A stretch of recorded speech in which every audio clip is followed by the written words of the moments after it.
How's it going, everyone?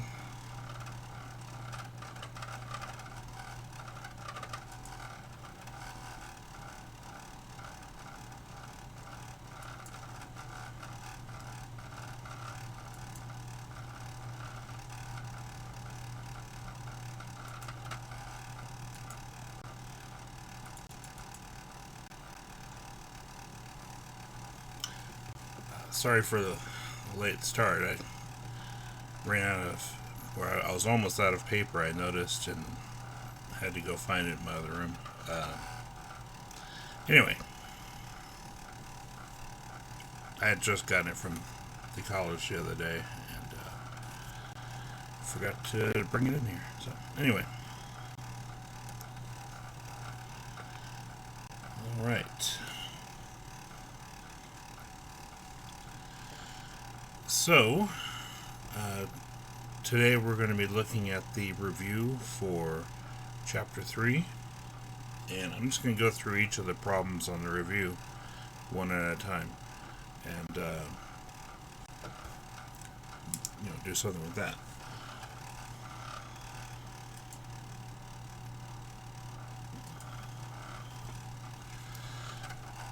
So we'll start off in problem 1.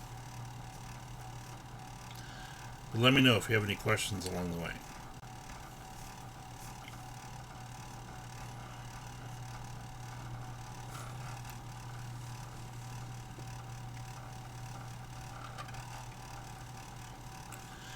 So problem 1, we start off with f of x equals 2x squared minus 3. And with this, we have 3 different things that we want to calculate, part A, B, and C, as given on the paper. And so, A, for f of 3, we know we're just going to, we're just going to plug in the 3 for x. So it'll be 2 times 3 squared minus 3. And this is an easy problem, but we want to make sure we don't get tripped up by the order of operations. We know that we have to do the exponent first, multiplication second, and subtraction third in this case. So we would do 3 squared first, which is 9. 2 times 9 is 18. And then minus 3 gives us a value of 15. Okay.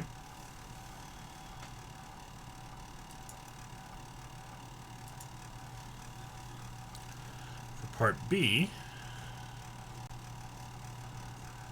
if we have f of negative x,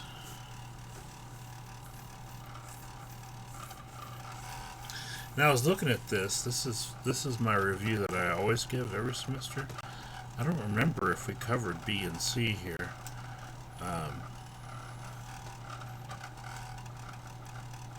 Of course, it's been a couple of weeks, so maybe we did. Anyway, if we want to plug in a negative x instead of a positive x, it's really the same process as when we plugged in x equals 3.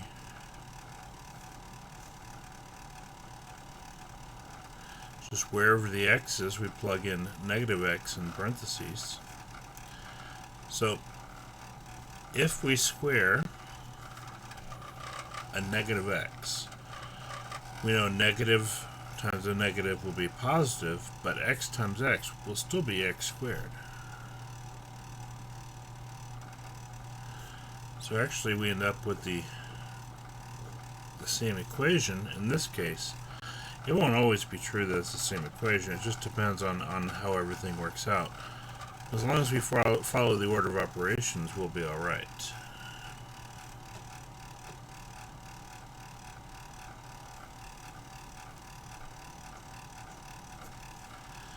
Okay. Now the third part, f of x plus 1.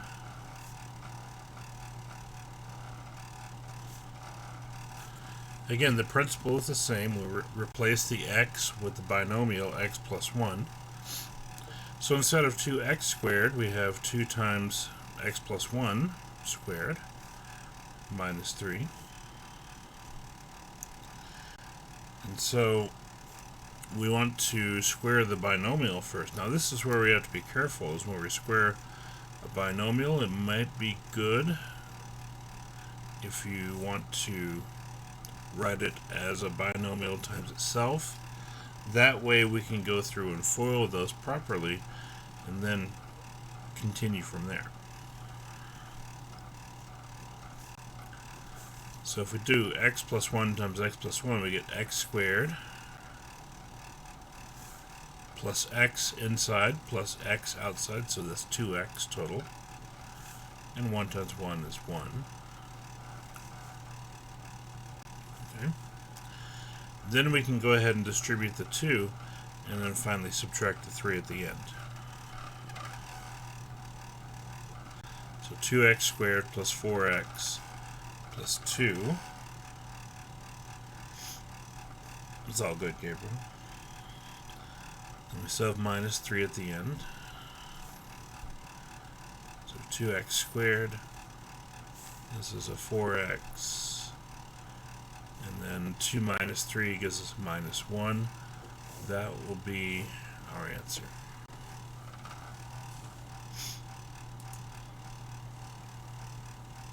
Okay. Any questions on that?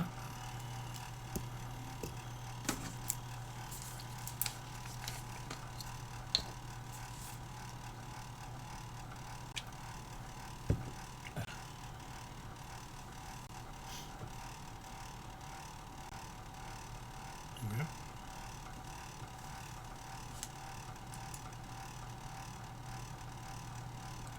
We don't actually have to find x in these two, and that's a good question, because I see a lot of students on part B and part C of this problem.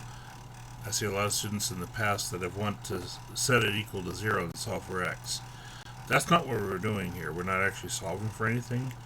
We're evaluating the function at either a point, in the case of f of 3, or at an expression, in the case of negative x and x plus 1.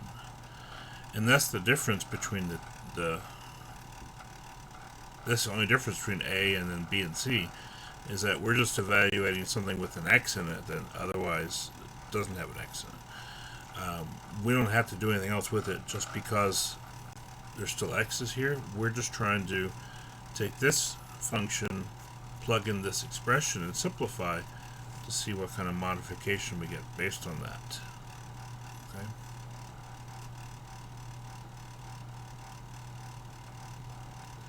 That, Madison, that was in the instructions.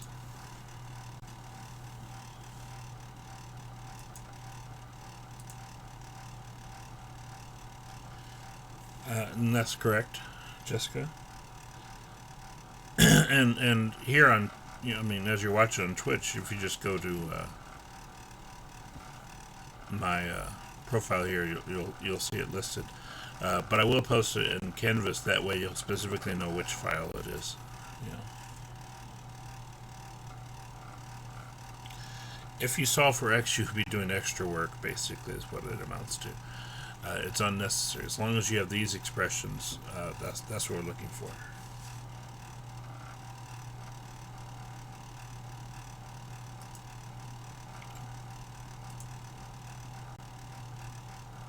Mm-hmm.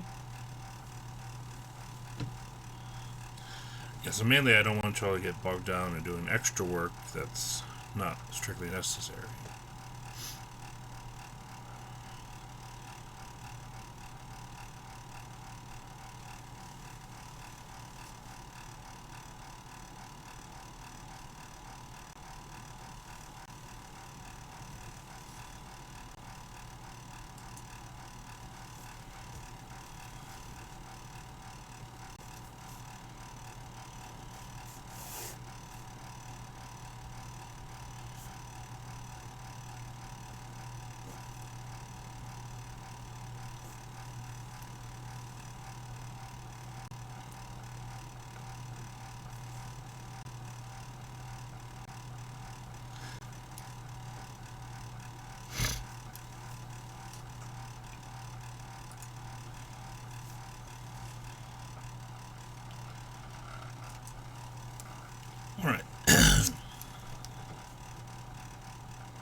For number 2, we're given f of x equals 5x plus 1 over x squared minus x, and the instructions are to find the domain.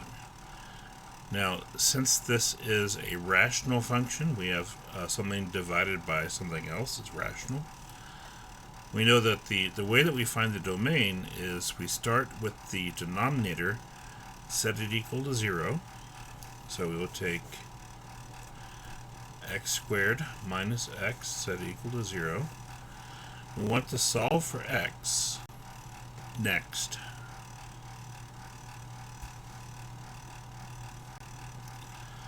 Now, in this case, because it's x squared, we know that we should need to factor to get to the answer here. But we also notice, hopefully, that it's not a full trinomial, it's just the x squared and the x. That means that there's actually an x in common between these two terms that we can factor out. So if we take out an x from x squared, this still leaves another x, because x times x is x squared. If we take out an x from negative x, that leaves negative 1. X times negative 1 is negative x. Okay. And so we would get x equals 0 and x equals 1.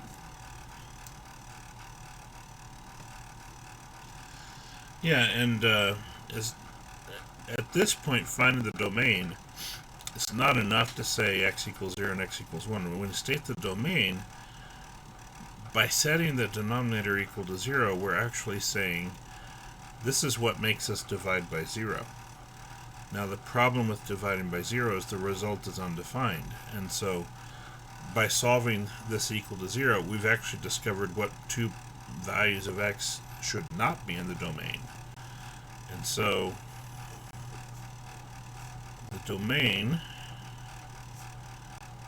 is all real numbers except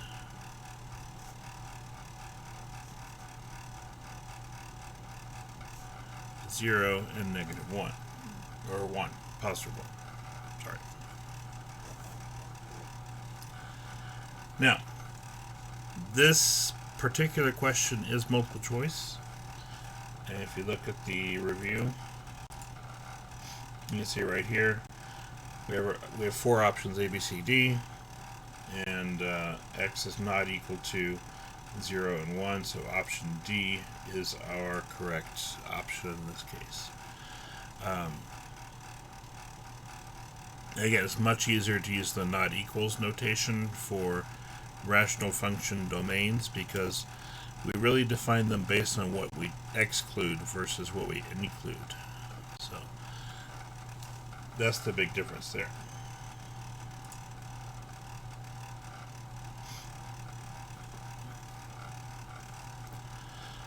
Okay, so moving forward with problem 3.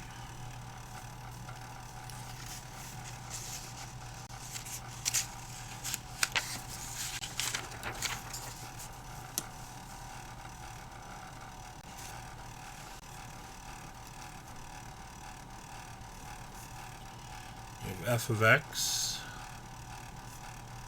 is 1 plus the square root 2x minus 6. Again, we see it's a multiple choice question.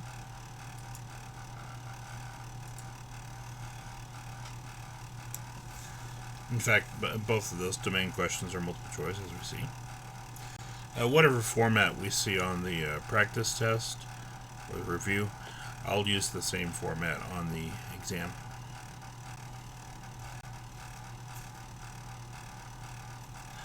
For this one,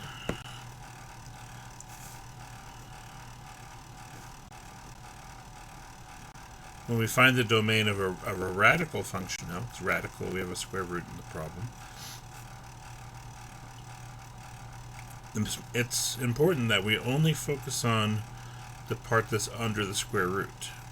This is the part that that's ultimately going to determine what the domain is. Okay? So the 1 here is extra, and it's just there to distract us, so don't worry about the 1. The 1 affects the range, it does not affect the domain in this case. So we would take that 2x minus 6, set it greater than or equal to 0. The reason it could be equal to 0 is that the square root of 0 is still 0. Now, from here, we go ahead and solve for x, basically. Now, because we're working with an inequality, remember if we ever multiply or divide by a negative number, we have to change the direction of the inequality. And we don't have to do that here, but in general, it's something that we should be concerned with.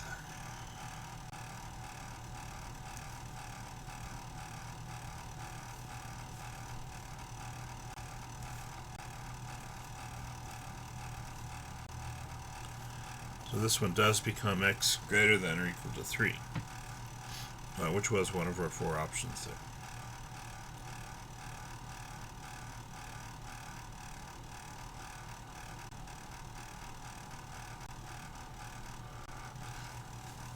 Now,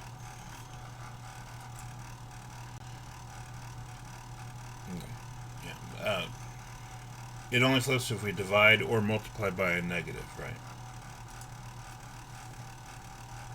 Okay. But yeah, with radical functions, the focus is whatever is underneath that square root. That's what we set to be greater than or equal to 0.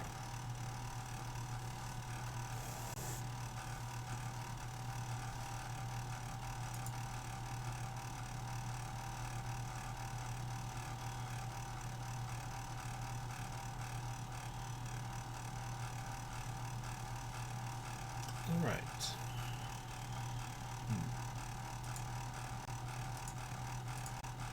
Now,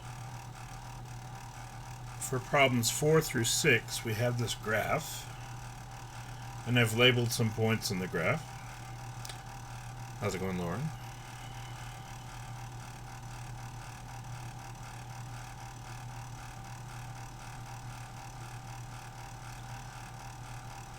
So, yeah, I drew this in paint if you couldn't tell. But yeah, labeled some points here, and that should be helpful in determining each of the things that we need to discover. Now, first of all, we're interested in where the graph is increasing. Increasing means, again, this as we move from the left to the right, it is sloping upwards. Okay? And we can see that happens starting from this point right here up until this point right here. So from -9, -5 until we get to -6, -5, we see that it's increasing.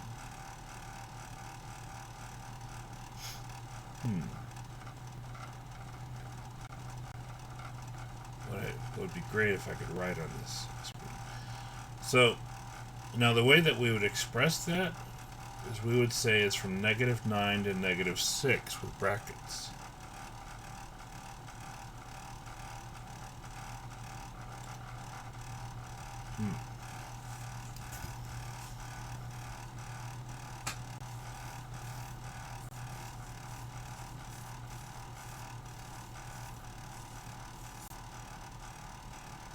And then yes, from 5 to infinity, this part's increasing also. There is one other segment that's increasing besides those.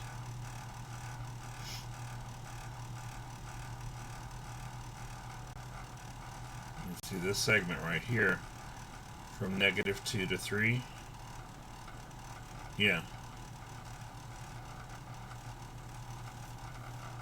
So -9 to -6. I'm going to write this down on paper real quick, sorry. So increasing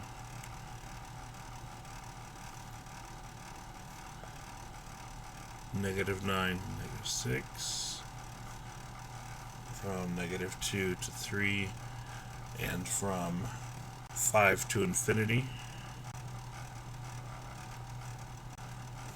You know, it's increasing. Decreasing. What did we say? -6 to -2. Good.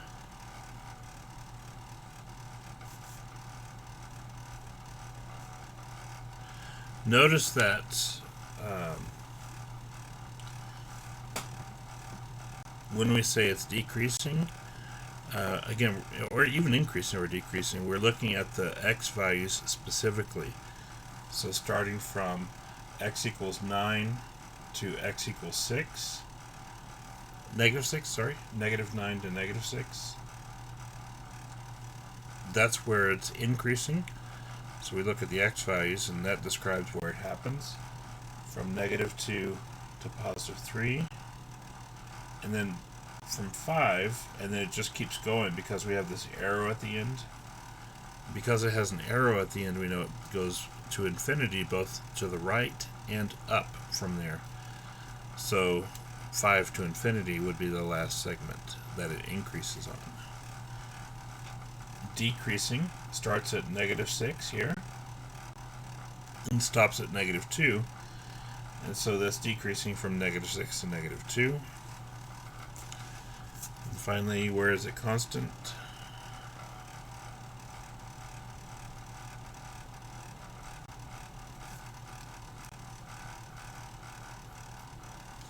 Constant, of course, means horizontal, and we can see that's from 3 to 5.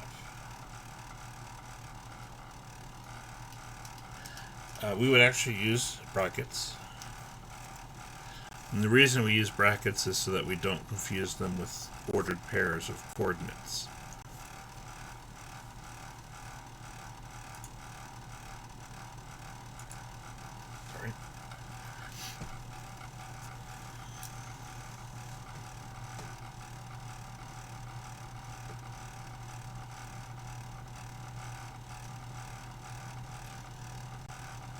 Yeah, so the reason we use the brackets is just keep it from being confusing.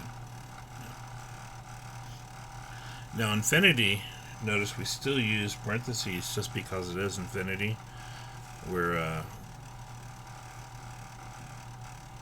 We know that this is basically interval notation is what we're doing here. So starting from x equals negative 9 to x equals negative 6. Starting from x equals negative 2, ending at x equals 3, and starting at x equals 5, then going to x equals infinity, or approaching infinity is probably a better way of saying that. Because technically we never get to infinity, so we don't want to include it as part of our answer. Brackets are inclusive, and we can't technically include something we never achieve. So.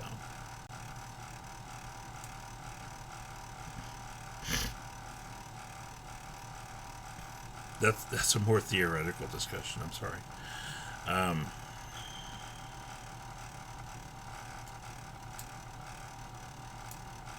Yes, we're not going to worry about that in this class, Brock, but yeah.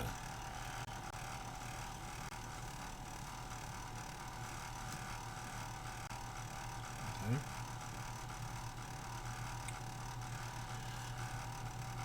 Let's see. So problem 5, we want the domain and the range.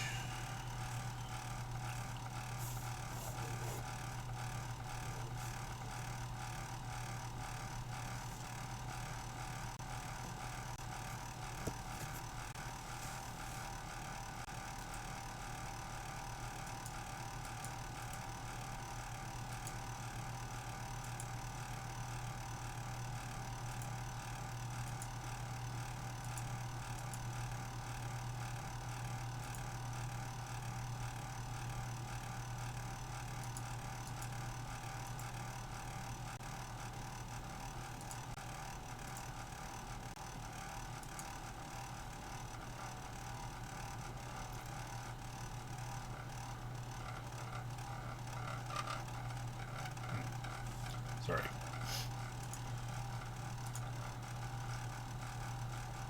So in problem 5, we're looking for a domain and range, and again we're using the same graph. This is much easier when we have a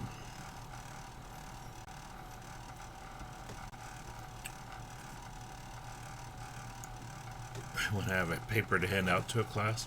What I'll probably do is I'll just include the picture of the graph on each of these problems, so you don't have to scroll back up to get to the previous problem. Anyway, what is the domain here? Now, for the domain, remember we always go from the leftmost x value to the rightmost x value. And as long as we hit every value in between, it's just those between those two values that we're interested in. And that's what's happening here. This is an unbroken line, even though it has some different turns and stuff going on.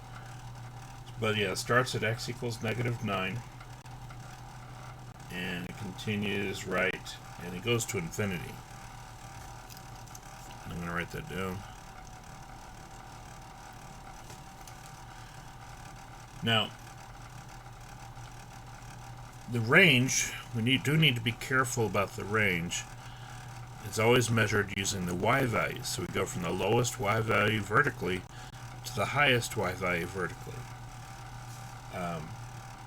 So looking at this particular picture, the lowest value is -5, right here. And it continues up and with the arrow there, meaning it goes on to infinity. So from -5 to infinity.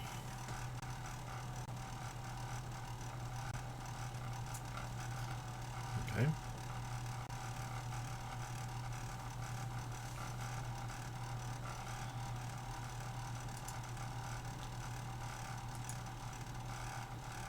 So again, that's how we would express it. Just bracket on the number because we want to include the number in this. But again, infinity, we always use parentheses.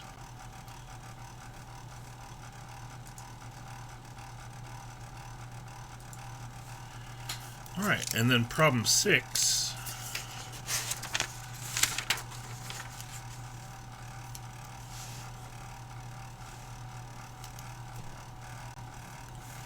We have the local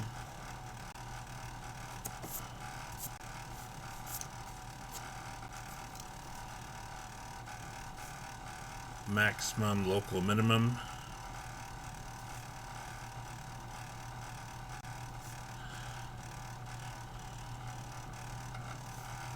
We have an absolute maximum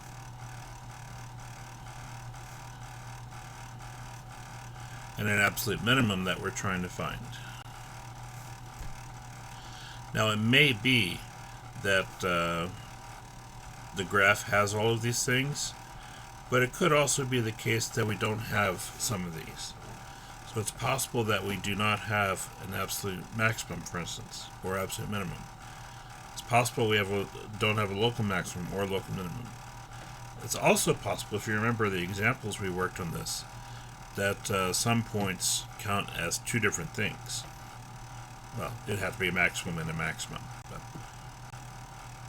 so we want to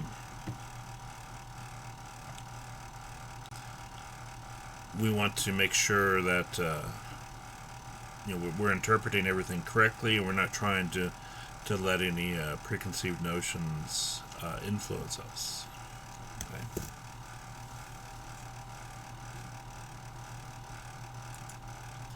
Oh, sorry, let me switch back. Okay, so I didn't order them the same way, so I apologize for that. Let's do the absolutes first.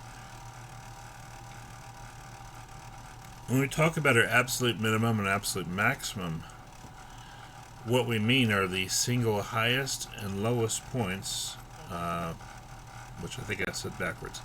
Anyway, these are the highest and lowest points in the graph. No other point is higher, no other point is lower. So do we have a lowest point on this graph for the absolute minimum?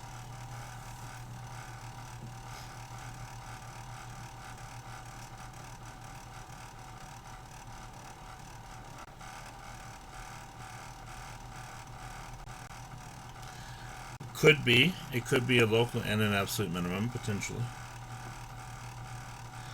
-9, -5 is the absolute minimum.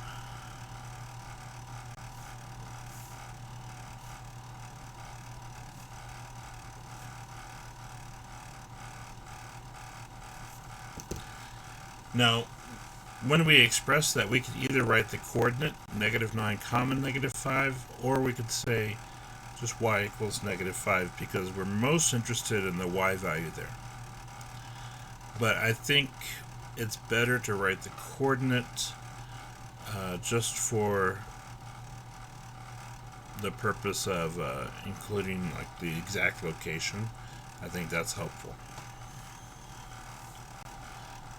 What about the absolute maximum? If we look at this graph, is there one point that's higher than anything else?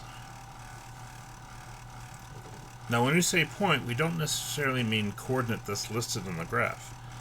Because even though we've got some coordinates listed on this graph, there's a bunch of coordinates that are not listed on this graph. You might say there's an infinite number of coordinates that are not listed on this graph.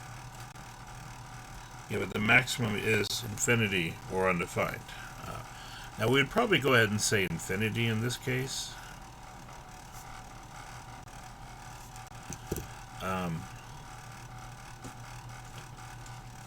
Yeah, and rather than undefined, just because we can tell visually the graph is going up towards infinity. So we actually know what's happening there to a degree.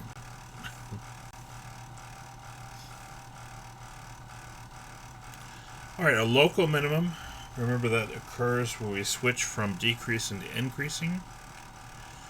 And if you need to, you can refer to your answers on number 4 for this when you take the test. But where we switch from decreasing to increasing, there is one local minimum on this graph. What would that be?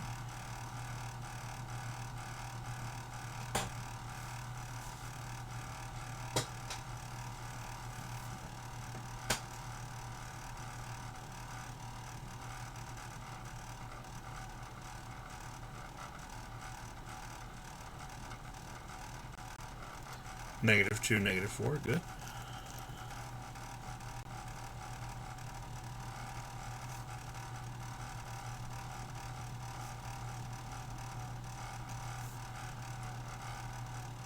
And probably we would want to make sure to include the entire coordinate there.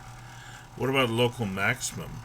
Now, a local maximum is where it starts increasing and then decreasing thereafter. So a local maximum is basically at the top of a hill. You can see there is one point like this on this graph.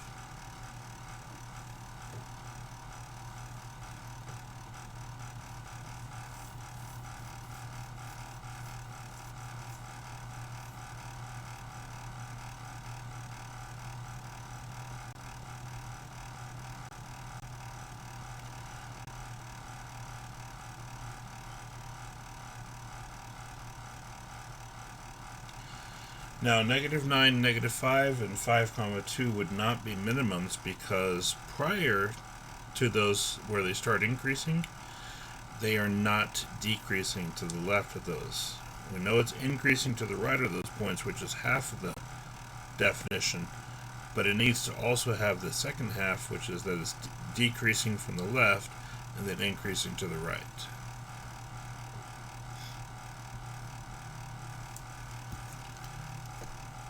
Yeah, -6 and 5 is the local maximum. Good. I think what I'll just tell you, and this will be like a fill-in-the-blank thing on the exam when I set it up in Canvas, which I'll probably be doing after class today. I'll set it up as a fill-in-the-blank, but I'll instruct you to use an ordered pair, except for the case where it's infinity. And we'll just write in infinity after that, in that case. So.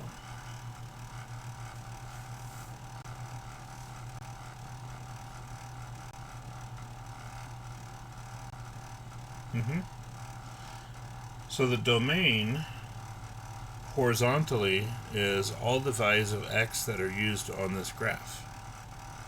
So starting from the leftmost point, because x is our horizontal axis. So our leftmost point starts at -9, and we have every point in between, And then as we get to the right hand side, we see that we have an arrow that continues. Now, again, having an arrow at the end means not only does it go up to infinity, it also continues to the right to infinity. So let's say it goes from -9 and then continues to the right to infinity.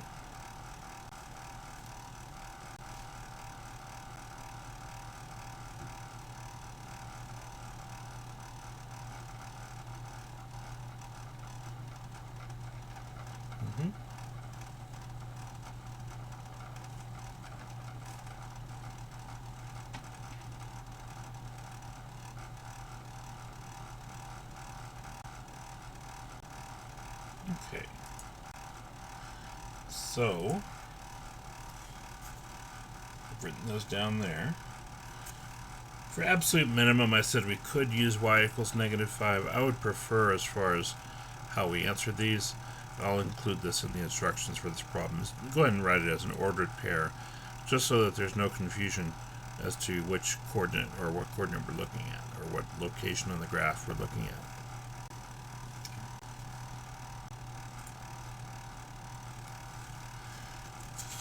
Right.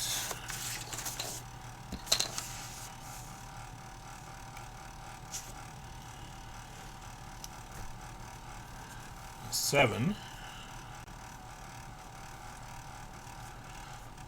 Here we want to find the difference quotient,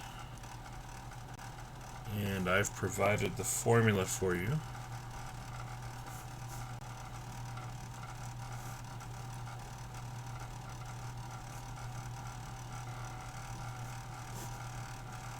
Okay. Make sure I'm on screen. There we go. So we want to find the difference quotient, and the difference quotient is defined as f of x plus h minus f of x divided by h.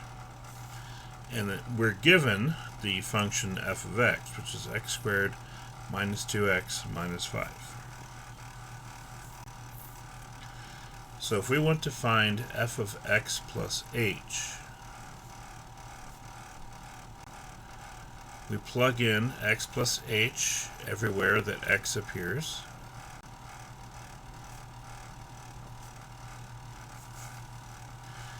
So instead of x squared, we say x plus h squared. And instead of minus 2x, we'll say minus 2 times x plus h. And again, we put those in parentheses. That way, the order of operations happens as we intend it to be. Which means that we have to square the binomial. So that's x squared plus 2xh plus h squared. We also have to distribute the -2 to these two terms. Minus 2x minus 2h. And we still have a minus 5 at the end.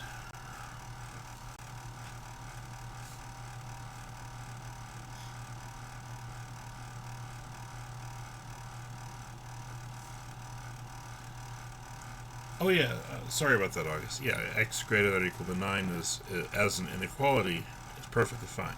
Yes. I missed that entirely, I'm sorry.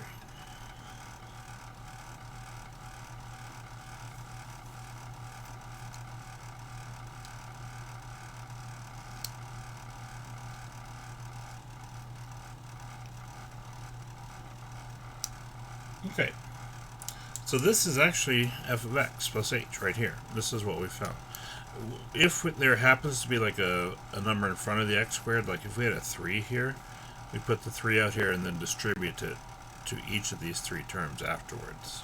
So we just got to be careful mainly. So f of x plus h, we're going to plug that in right here in our equation. And f of x, we'll plug that in right here in our equation. We'll subtract the 2 and simplify, and then divide by h after we simplify everything on the top.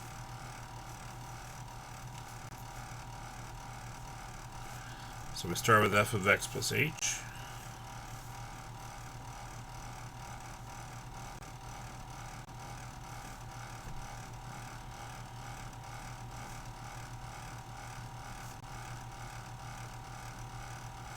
I find that Monday morning is a good time to do it, because then even if you don't like it, you get it out of the way early in the week. But I think we're also fresher on Monday morning than we are by Friday, because we get a little worn out.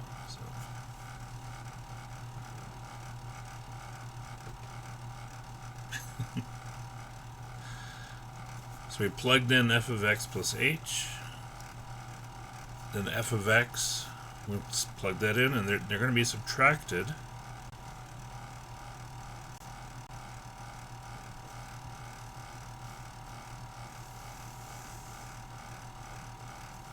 And then, of course, at the end we'll divide by h. Now I went ahead and put these in parentheses when I plugged them into the formula. F of x plus h, f of x, subtracted, because the subtraction does have to distribute to each of these three parts. You have to be careful about that. Alright. As we go through and subtract, we notice that x squared minus x squared cancels. Negative 2x minus negative 2x.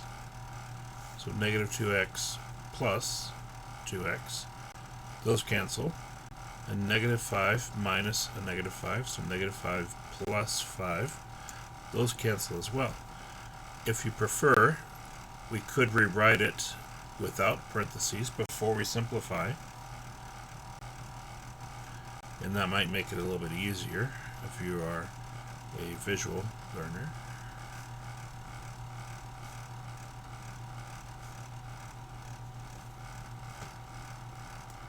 Difference quotients are used to find derivatives in calculus. That's the long-range plan. For our purposes, we're not going to use them for anything besides this. We use them just to gauge how well students can learn entirely new concepts and repeat the process as requested. Which is not insignificant.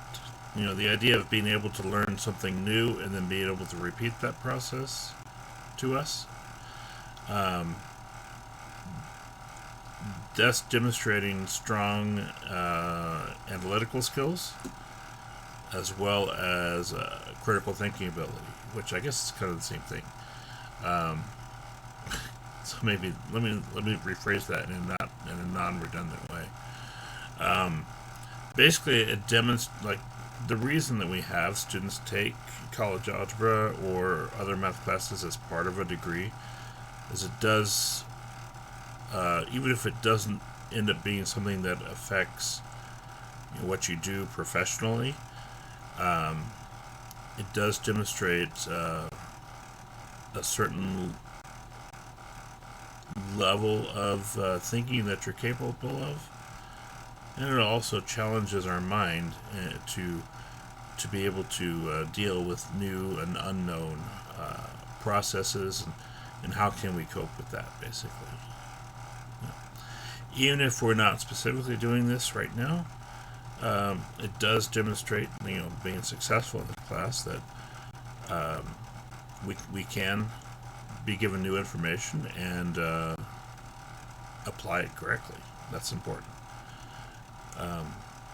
It also shows our attention to detail, because math is very detail-oriented work, and being successful means that we have to pay attention to all the little steps along the way, and our thinking is flexible enough that we don't lose track. In a longer problem, we don't lose track of all the little things that we need to remember to make everything make sense. But yeah, it is this particular difference quotient is used for calculus.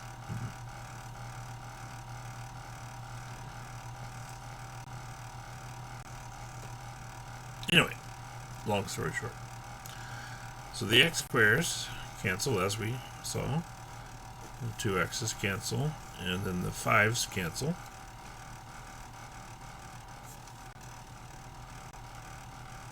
Hopefully it's not too much of a challenge, but we do want to challenge you, and we also want you to overcome that challenge.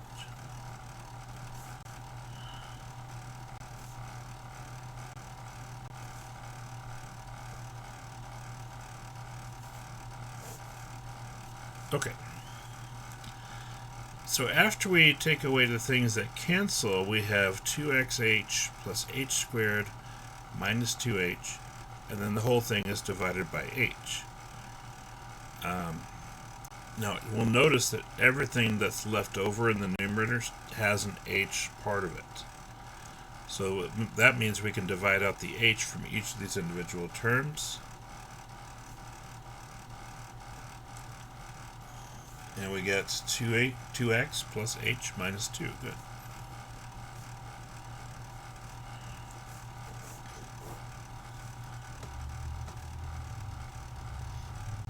Okay. Yeah, because we take 2xh divided by h is 2x. H squared divided by h is h.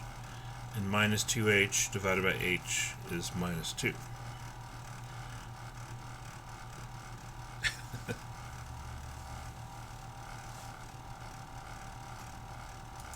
Alright. That right there is probably the most difficult question on the test, as you might imagine. Some of you probably are thinking that right now. But it's okay. And this will be like a file upload question. We have to be able to see you work through this and see what you can do with it, essentially.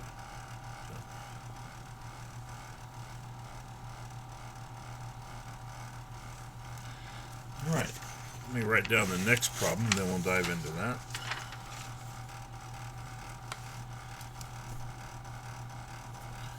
For problem 8, we're given a piecewise function.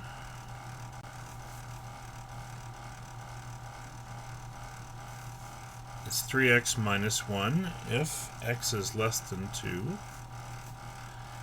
and it is x squared plus 1 if x is greater than or equal to 2.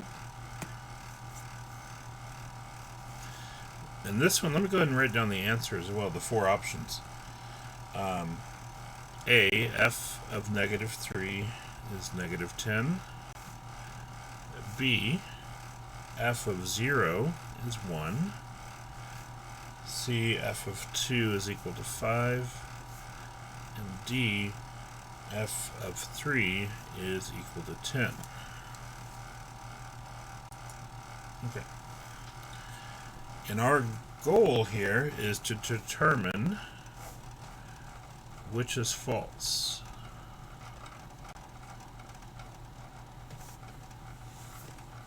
So we have four answers here, but the question is which of these four answers is a false statement? Which tells us that three of them should be true and one of them is going to be false.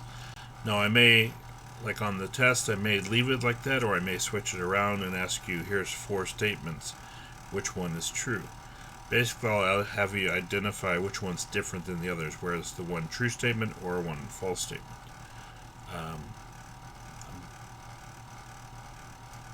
I don't know if I have decided that yet, but it could go either way. And really, the only way we can figure out which one is false is we can just plug them in and figure out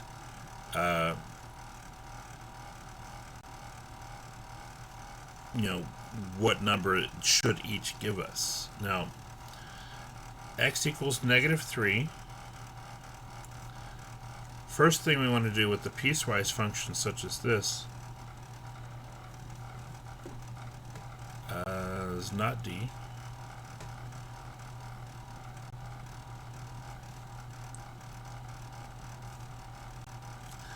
What we want to do with the piecewise function such as this is figure out which piece negative 3 needs to be plugged into. Now, negative 3, is it less than 2 or is it greater than or equal to 2? Well, we know negative 3 is less than 2. So we'll plug in negative 3 here. So it'll be 3 times negative 3 minus 1.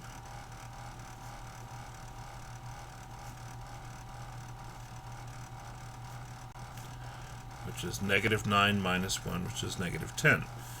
Well, and that's a true statement then. So it's not false. Then we look at f of 0. 0 is less than 2.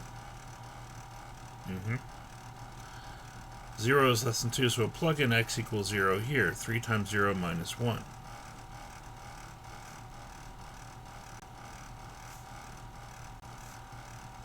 which is 0 minus 1, so that's negative 1.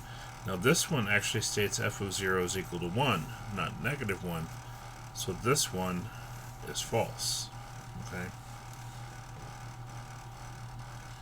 And we could keep going, but if we know only one statement is false and we've identified that, then we could just go ahead and choose that answer. Now if we want to be certain, if this one's false, it means the remaining two should be true. So it doesn't hurt to go through and check those if we want to do that real quick. X equals 2. Well, that one's less than 2. This is greater than or equal to 2. The equal to 2 means we'll use the second equation now. So we'll plug in x equals 2, so it's 2 squared plus 1.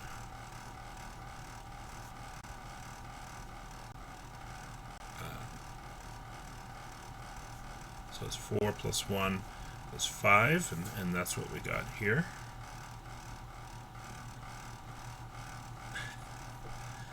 And then f of 3. 3 is bigger than 2, so we'll plug it into that second equation also. 3 squared plus 1.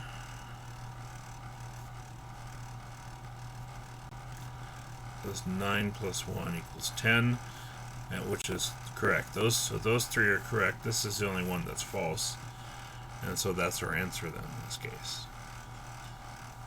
It can be a little bit tricky, especially if we're looking for the one that's false, because if we see one that's true, our mind naturally thinks, hey, this answer is true, it must be the right answer. But we have to always keep in mind what it is that we're looking for in a particular question, and making sure that we're answering the correct question is really what that amounts to.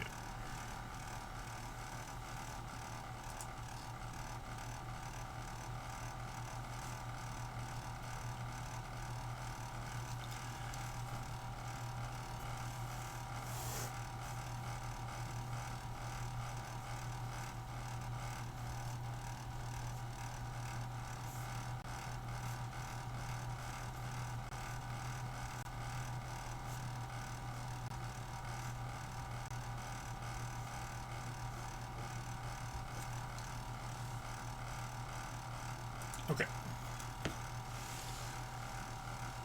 So problem 9, moving forward. We have multiple parts here. What I'll do on the test, since I'm going to put it together in Canvas, is I'll probably make this a separate question. So it might be that there's a lot more questions on the exam in Canvas, but it's the same things that we're looking at here. So something like problem 8, where it's just a multiple choice, we'll just choose the correct answer there. But 9, where we have 2 or 3 parts, I think it's 2 parts.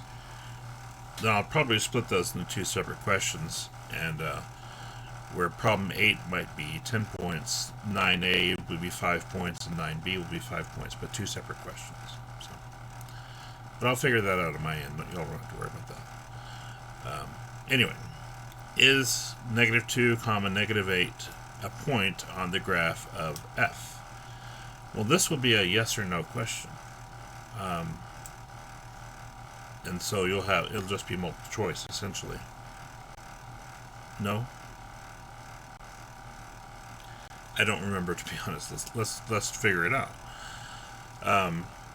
In order for this to be a coordinate on the point, or on the graph of f, that means if we plug in negative 2 here for x, this function simplifies to give us negative 8.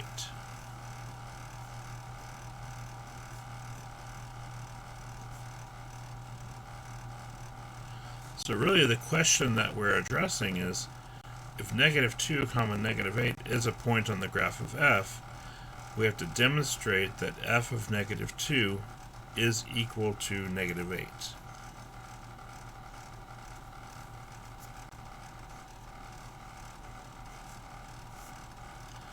So that'd be negative 2 squared minus 7 times negative 2 minus 18. So we plug in negative 2. That gives us a positive 4. Minus 7 times minus 2 is plus 14. And then minus 18 Gives us a value of 0. Yeah. F of negative 2 is 0 is not equal to negative 8. So no, it's not on the graph.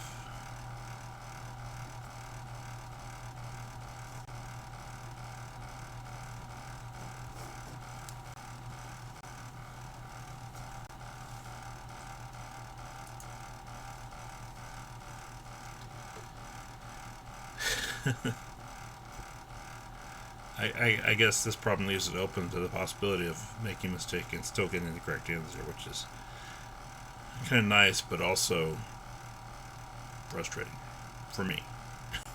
Anyway, as long as you understand, that's the main thing. All right, part B, which I'm going to have to go to the next page for that.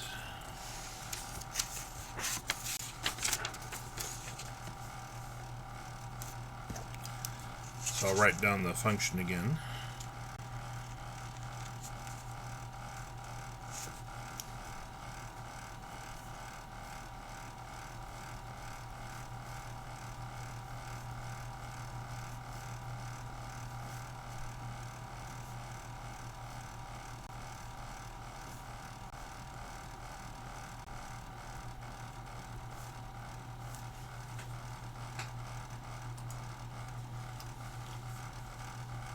Okay. So here we're asking, okay, if f of x is equal to 12, what is x, and then what are the points in the graph that correspond? So if instead of being given x equal a number, we're given f of x equal to a number, that means the 12 gets plugged in for the f of x on the left-hand side. And that's where we have to be able to recognize the difference between the two. If we have x equals a number, we'll just plug it in for x. But if f of x equals a number, we replace the left-hand side with that, and then we solve the resulting equation. Because we have a quadratic, x squared, we know we can subtract the 12 over. That way we get it equal to 0.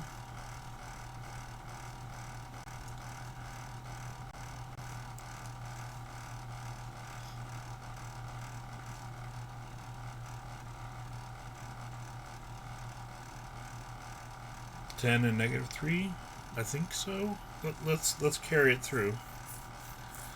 But yeah, we can factor this. So we have to think, what multiplies to negative 30 and adds to negative 7.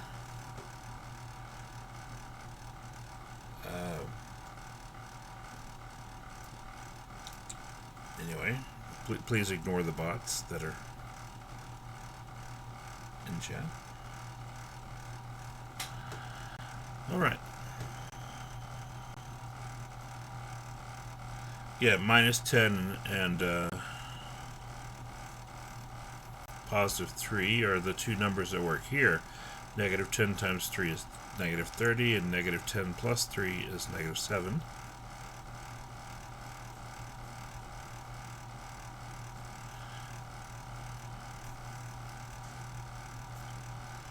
And so we set that equal to 0, so we get x equals 10, and x equals negative 3.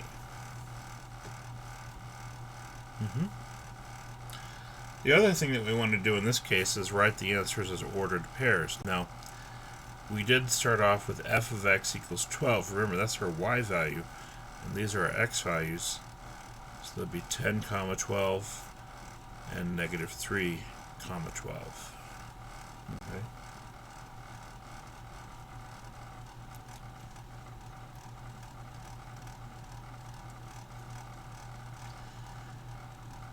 And so that's what I'll be looking for in this. It's not just the x's, I'll be looking for the ordered pairs.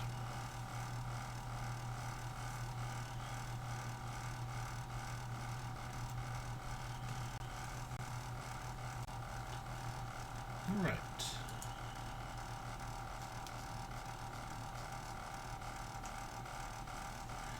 Now the remaining 3 problems on the review are all the transformation problems as we that we talked about last time.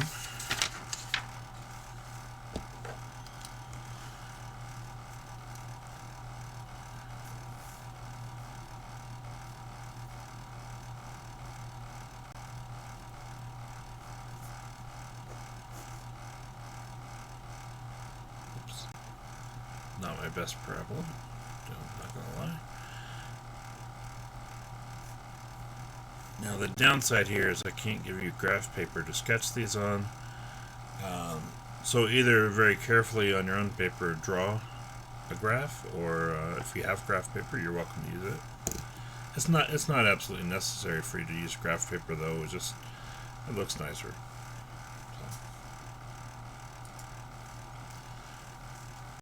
Alright, so I've given you the basic graph, and I want you to sketch this graph based on that. So you have to figure out, okay, this is where we start off with, but which transformations have been applied here? What does the minus do in front?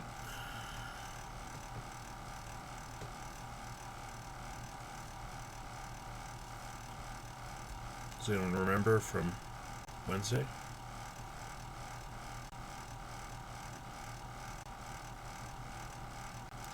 Reflects down. Good. Inverts the parabola, yeah. How about the plus 2 inside the function? Which direction is that shifting?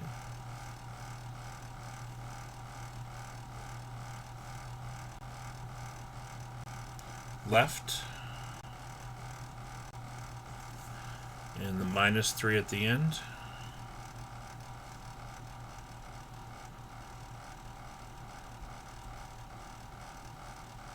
Down.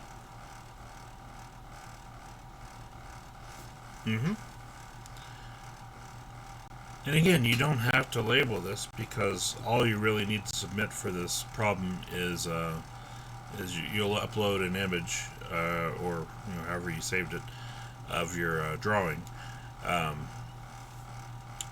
But it might be good to also indicate the transformations.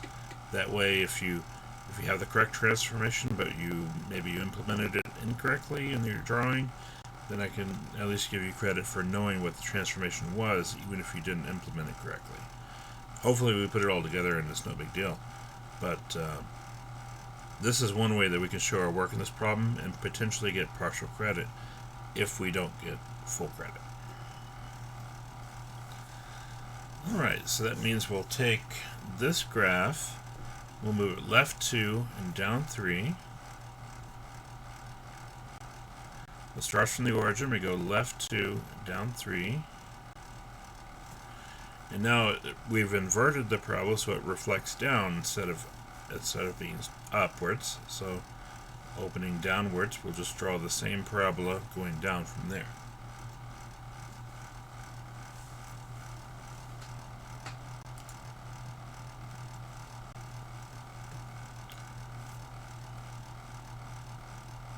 Okay.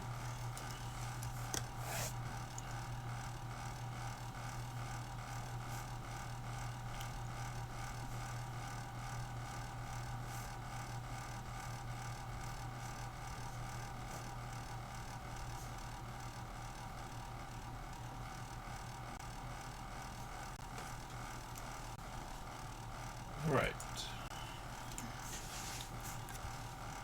Next problem. We're given the graph of f of x, more or less. And we have g of x equals the square root of x minus 1 plus 3.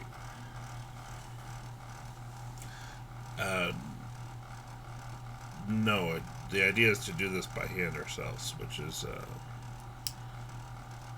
again, why I put the problem at the first of the test last time, which is to pledge that we are not going to cheat, basically. So.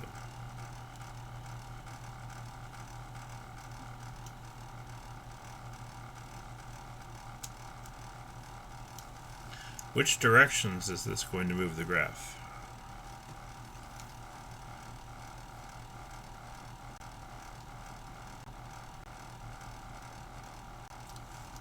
Up and right.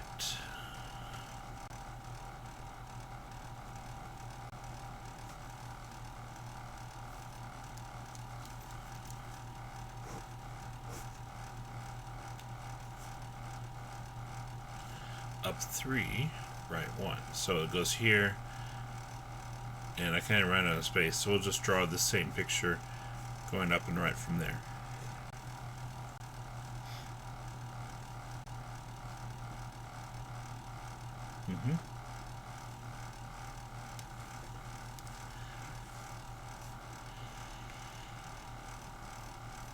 The main thing here is that we are moving left, right, up, and down, the correct location, and we're reproducing the sketch correctly at that location, and if it's been reflected, we indicate that as well.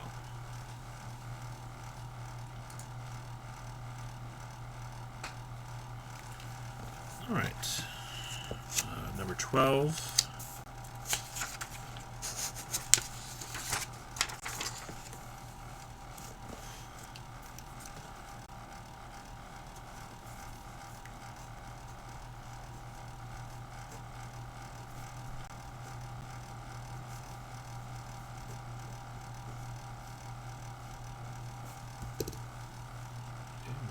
Screen. Okay. So 12, they give us the graph of a absolute value graph, or absolute value function, sorry. V-shaped function. So what two transformations are applied here? Oh yeah, you don't really need this to know that that's an absolute value graph. I'm just helping a little bit on that one. Reflect down and shift up.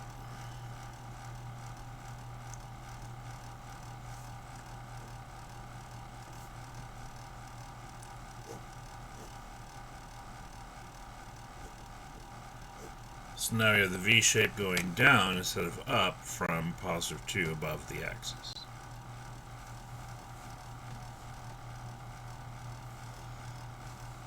Okay. Hopefully the graphs are pretty easy anyway. So you can see two of these had 2 transformations and one of them had 3 transformations.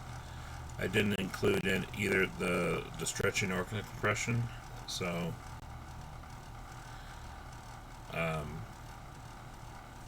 that should be alright though.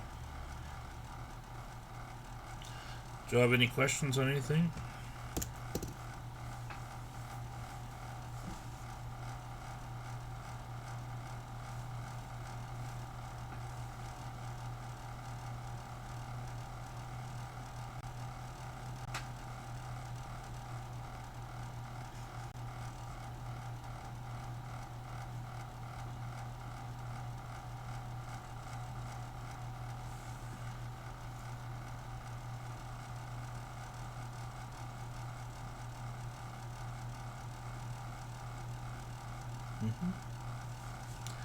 And again, feel free to revisit this video before you take the test. If there's like a particular problem that you're still having issues with, then you can certainly skip around in the video and find where I went over it. And if you find my description is still not clicking, just send me an email and I'll see if I can illustrate any further what needs to happen in these examples. So I will set up the test after class today, and it should be available starting this afternoon. If you want to take it today, you could, but any time from later today and when I get it ready through probably Sunday evening is when I'll let it go through. And any time in that window, you'll have again, you'll just have one opportunity for the test, so probably 2 hours again. This one will be a lot less time than the first one, I believe. This one will be a shorter test. Anyway,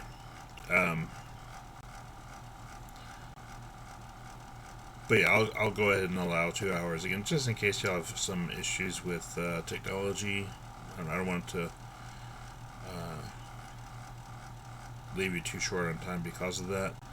And again, like last time, for the multiple choice questions or the fill in the blank questions that I give you, if you have work that you would like to submit for partial credit potentially, please email that to me after you as you turn in your test. So turn in your test, then email me your work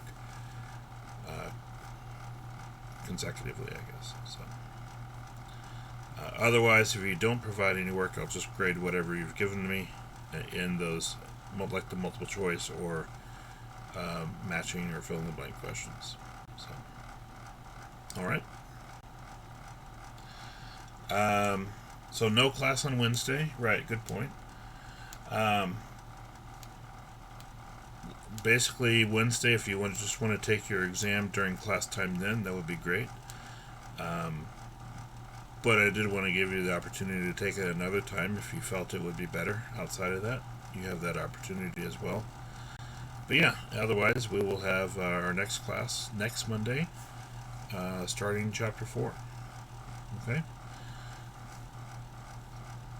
So you all have a good rest of the day. Good luck on the test. And again, if you have any questions, just send me an email. Let me know.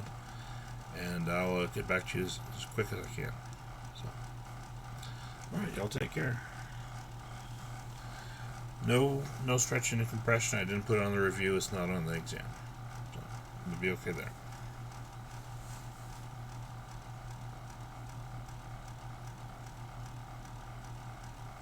Just scheduled for Wednesday, but anytime you want to take it between later today and Sunday evening, you'll have that window of opportunity.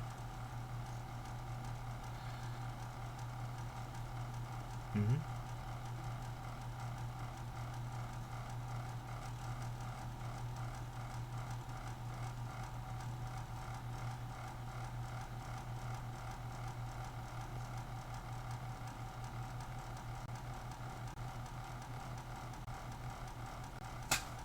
All right.